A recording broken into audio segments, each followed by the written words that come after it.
This week I saw a statistic put out by the Empire Center of the Manhattan Institute, which was amazing. And the statistic is this. In upstate New York, we have fewer private sector jobs now than we had 15 years ago, which is to say we have had negative private sector job growth in upstate New York on a net basis over the past 15 years. We haven't recovered the jobs we lost during the crash.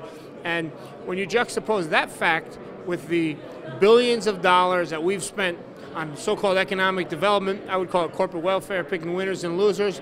That's everything from $750 million for Solar City, Startup New York, hundreds of millions of dollars in advertising and special tax breaks for chosen companies, $420 million a year in the Hollywood tax credit, which favors upstate film production.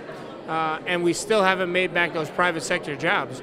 And I'm here to say today, there's a better way. Across the board tax relief, which is the song I've been singing for a couple of years up here. It wasn't something I ran on because I didn't realize the extent of this problem and the massive amounts when I ran. But since I've been here, working on my fourth budget here, I realized we spend billions of dollars on special tax breaks that don't cause the economic development that they are promised to cause. They lead to corruption.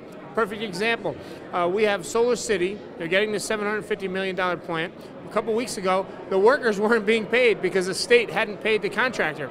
And you know what? Instead of it coming out of a specific fund for Solar City, the governor's office went and raided the dormitory authority, which is dark money in that we don't know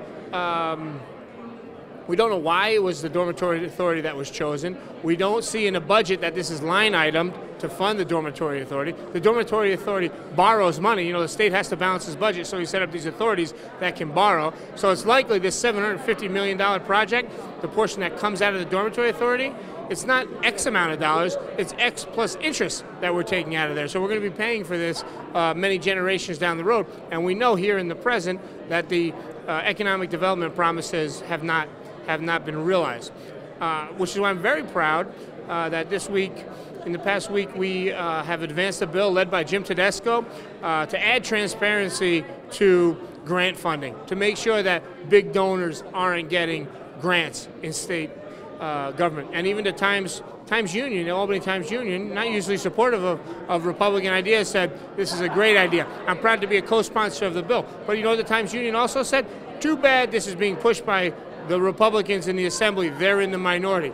As if, and they're right, it would be better if it was a Democrat, but that is a clarion call to our Democrat colleagues to come out and say, you know what, this is good for our state, this is good for ethics reform, look what's happened in the last year. So I'm calling on my Democrat colleagues in the majority in the Assembly, pick up this bill, pick up where Assemblyman Tedesco and the couple dozens of us Republicans who have joined as co-sponsors, pick it up and take it through to the finish line, and we'll get the Assembly or the Senate Republicans to do the same.